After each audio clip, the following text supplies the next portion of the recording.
प्रिय देशवासियों, नमस्कार। हम सभी ने बीते दिनों में देश का सामर्थ्य और उसका संयम दोनों देखा है। मैं सबसे पहले भारत की पराक्रमी सेनाओं को, सशस्त्र बलों को, हमारी खुफिया एजेंसियों को, हमारे वैज्ञानिकों को, हर भारतवासी की तरफ से सैल्यूट करता हूं। हमारे वीर सैनिकों ने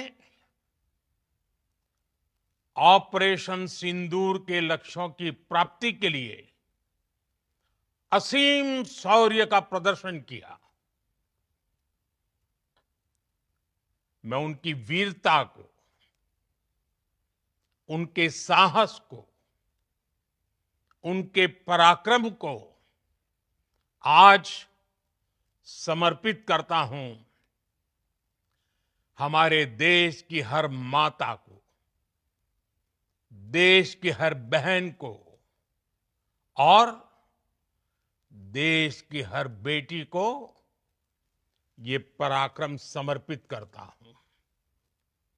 साथियों, 22 अप्रैल को पहलगाम में आतंकवादियों ने जो बर्बरता दिखाई थी, उसने देश और दुनिया को झकझोर दिया था। छुट्टियां मना रहे निर्दोष मासूम नागरिकों को धर्म पूछकर उनके परिवार के सामने, उनके बच्चों के सामने बेरहमी से मार डालना, यह आतंक का बहुत विभत्स चेहरा था, क्रूरता थी। ये देश के सद्भाव को तोड़ने की घिनौनी कोशिश भी थी। मेरे लिए व्यक्तिगत रूप से ये पीड़ा बहुत बड़ी थी।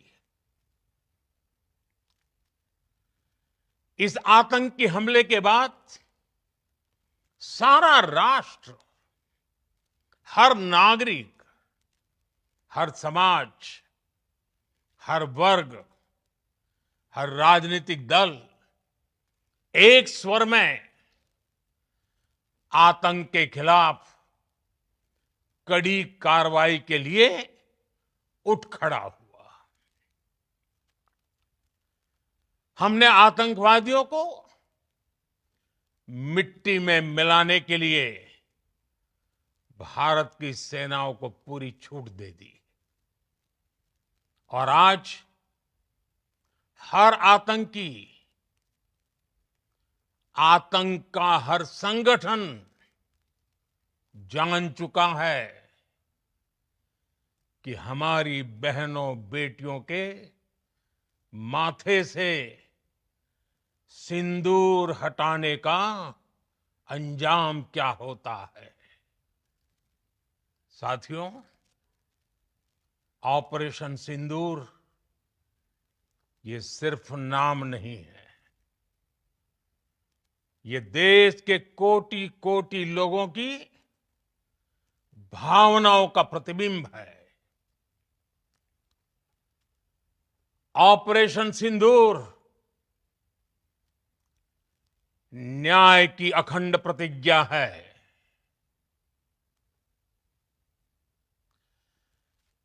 6 मई की देर रात, 7 मई की सुबह पूरी दुनिया ने इस प्रतिज्ञा को परिणाम में बदलते देखा है। भारत की सेनाओं ने पाकिस्तान में आतंक के ठिकानों पर, उनके ट्रेनिंग सेंटर्स पर सटीक प्रहार किया। आतंकियों ने सपने में भी नहीं सोचा था कि भारत इतना बड़ा फैसला ले सकता है। लेकिन जब देश एकजुट होता है, नेशन फर्स्ट की भावना से भरा होता है, राष्ट्र सर्वोपरि होता है, तो फौलादी फैसले लिए जाते हैं, परिणाम लाकर दिखाए जाते हैं। जब पाकिस्तान में आतंक के अड्डों पर भारत की मिसाइलों ने हमला बोला, भारत के ड्रोन्स ने हमला बोला, तो आतंकी संगठनों की इमारतें नहीं, बल्कि उनका हौसला भी थर्रा गया। बहावलपुर और मुरिद के जैसे आतंकी ठिकाने एक प्रकार से ग्लोबल टेररिज्म की यूनिवर्सिटीज रही है। दुनिया में कहीं पर भी जो बड़े आतंकी हमले हुए हैं, चाहे 9/11 हो, चाहे लंदन ट्यूब बॉम्बिंग हो, या भारत में दशकों से जो बड़े बड़े आतंकी हमले हुए हैं, उन सब के तार कहीं ना कहीं आतंक के इन्हीं ठिकानों से जुड़ते रहे हैं। आतंकियों ने हमारी बहनों का सिंदूर उजाड़ा था, इसलिए भारत ने आतंक के ये हेडक्वार्टर्स उजाड़ दिए। भारत के इन हमलों में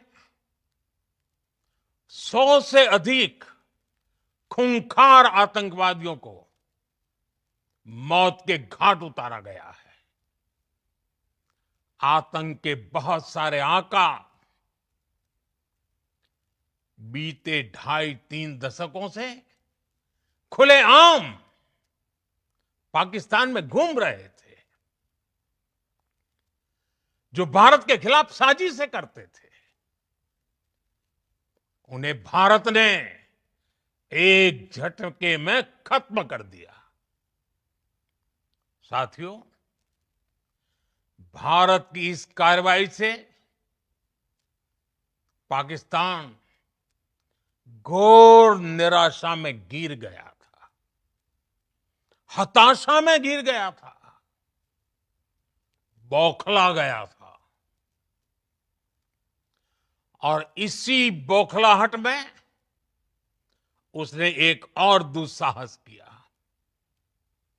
आतंक पर भारत की कार्रवाई का साथ देने के बजाय पाकिस्तान ने भारत पर ही हमला करना शुरू कर दिया। पाकिस्तान ने हमारे स्कूलों, कॉलेजों को, गुरुद्वारों को, मंदिरों को, सामान्य नागरिकों के घरों को निशाना बनाया।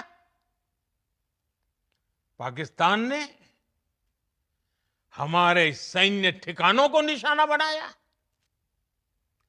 लेकिन इसमें भी पाकिस्तान खुद बेनकाब हो गया। दुनिया ने देखा कि कैसे पाकिस्तान के ड्रोन्स, पाकिस्तान की मिसाइलें भारत के सामने तिनके की तरह बिखर गई। भारत के सशक्त एयर डिफेंस सिस्टम ने उन्हें आसमान में ही नष्ट कर दिया। पाकिस्तान की तैयारी सीमा पर वार की थी, लेकिन भारत ने पाकिस्तान के सीने पर वार कर दिया। भारत के ड्रोन्स, भारत की मिसाइलों ने सटीकता के साथ हमला किया। पाकिस्तानी वायुसेना के उन एयरबेस को नुकसान पहुंचाया, जिस पर पाकिस्तान को बहुत घमंड था। भारत ने पहले 3 दिनों में ही पाकिस्तान को इतना तबाह कर दिया, जिसका उसे अंदाजा भी नहीं था। इसलिए भारत की आक्रामक कार्रवाई के बाद पाकिस्तान बचने के रास्ते खोजने लगा। पाकिस्तान दुनिया भर में तनाव कम करने के लिए गुहार लगा रहा था, और बुरी तरह पीटने के बाद इसी मजबूरी में 10 मई की दोपहर को पाकिस्तानी सेना ने हमारे डीजीएमओ को संपर्क किया। तब तक हम आतंकवाद के इंफ्रास्ट्रक्चर को बड़े पैमाने पर तबाह कर चुके थे। आतंकियों को मौत के घाट उतार दिया गया था। पाकिस्तान के सीने में बसाए गए आतंक के अड्डों को हमने खंडहर बना दिया था। इसलिए जब पाकिस्तान की तरफ से गुहार लगाई गई, पाकिस्तान की तरफ से जब ये कहा गया कि उसकी ओर से आगे कोई आतंकी गतिविधि और सैन्य दुस्साहस नहीं दिखाया जाएगा, तो भारत ने भी उस पर विचार किया। और मैं फिर दोहरा रहा हूं, हमने पाकिस्तान के आतंकी और सैन्य ठिकानों पर अपनी जवाबी कार्रवाई को अभी सिर्फ स्थगित किया है। आने वाले दिनों में हम पाकिस्तान के हर कदम को इस कसौटी पर मापेंगे कि वो क्या रवैया अपनाता है। साथियों, भारत की तीनों सेनाएं, हमारी एयरफोर्स, हमारी आर्मी और हमारी नेवी, हमारी border security force BSF, Bharat के अर्धसैनिक बल लगातार अलर्ट पर है। सर्जिकल स्ट्राइक और एयर स्ट्राइक के बाद अब ऑपरेशन सिंदूर आतंक के खिलाफ भारत की नीति है। ऑपरेशन सिंदूर ने आतंक के खिलाफ लड़ाई में एक नई लकीर खींच दी है, एक नया पैमाना, न्यू नॉर्मल तय कर दिया है। पहला, भारत पर आतंकी हमला हुआ तो मुंह तोड़ जवाब दिया जाएगा। हम अपने तरीके से, अपनी शर्तों पर जवाब देकर रहेंगे। हर उस जगह जाकर कठोर कार्रवाई करेंगे जहां से आतंक की जड़ें निकलती हैं। दूसरा, कोई भी न्यूक्लियर ब्लैकमेल भारत नहीं सहेगा। न्यूक्लियर ब्लैकमेल की आड़ में पनप रहे आतंकी ठिकानों पर भारत सटीक और निर्णायक प्रहार करेगा। तीसरा, हम आतंक की सरपरस्त सरकार और आतंक के आकाओं को अलग अलग नहीं देखेंगे।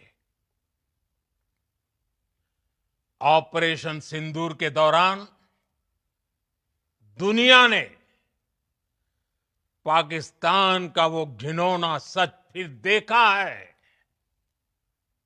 जब मारे गए आतंकियों को विदाई देने पाकिस्तानी सेना के बड़े बड़े अफसर उमड़ पड़े। स्टेट स्पॉन्सर्ड टेररिज्म का ये बहुत बड़ा सबूत है। हम भारत और अपने नागरिकों को किसी भी खतरे से बचाने के लिए लगातार निर्णायक कदम उठाते रहेंगे।